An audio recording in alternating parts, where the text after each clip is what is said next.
It's time to talk about those brave men and women who sit around in a bed and do absolutely nothing all day. I'm speaking, of course, about the Pillownaut.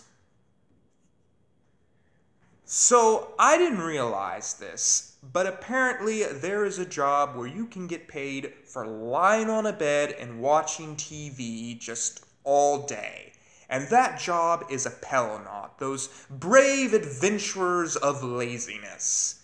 So, if you were thinking to yourself, this couldn't possibly be true, you must be lying to me, Seth, I am not. It is a job at NASA where the scientists are doing this experiment to see how people will do in space, because being in space is a lot like just lying on a bed where you lose a lot of muscle density. And they're just basically seeing whether it could be safe so they could land on Mars. And it has a lot of other good effects too. They can find out how people do like in hospital beds, and it can help with pregnant ladies. So Pillownaut are definitely here to stay even if we decide not to go to Mars.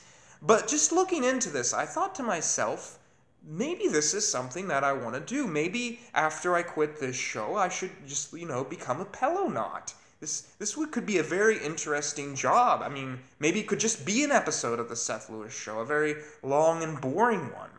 So anyways, I was thinking about this, and I decided to come up with a pro and con list. And I want you all to help me with this. Leave below in the comments whether you think I should become a Pillownaut, or whether you want to become a Pillownaut. Please let me know that as well. But anyways, we're going to look into this matter to decide. So the first thing I wanted to discuss was the pros. And believe me, lying in the bed and watching TV for hours is a pretty good pro to begin with.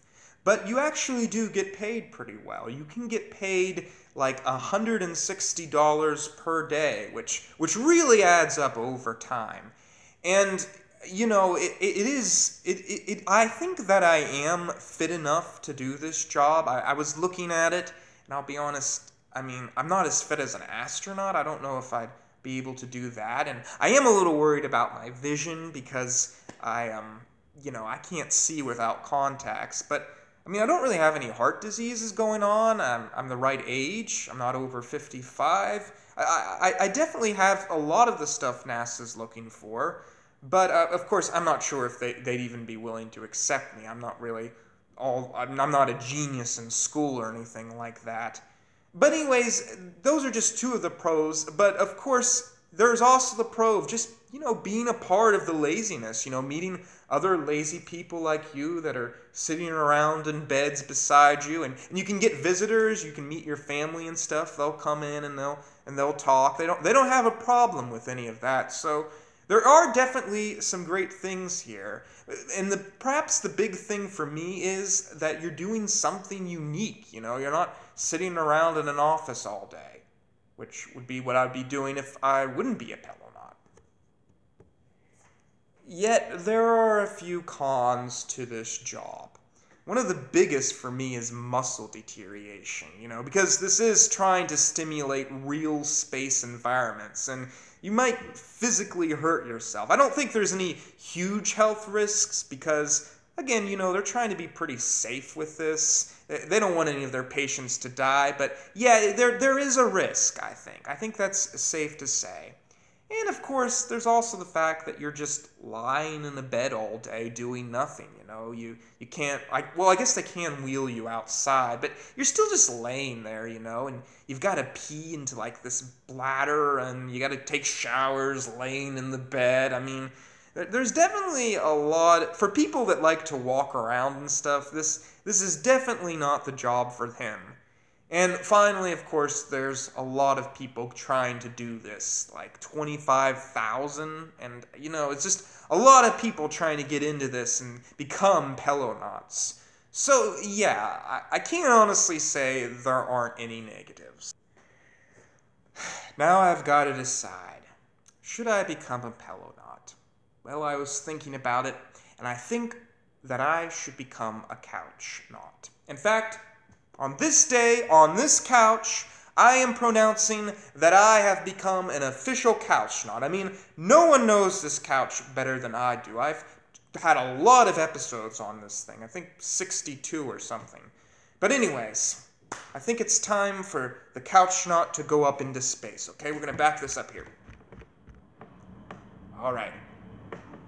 Okay, let's get the cushions ready for this. Okay, so these are the buttons right here. Here they are. Okay. All right, so I'm going to go ahead and tap in the data, pull the switch. Commander? Commander, when are we going up? Okay, I think we're going to go up pretty soon here. Okay, well, hearing the countdown. All right, for all you that don't know, they're shouting 3, 2, 1. Ah!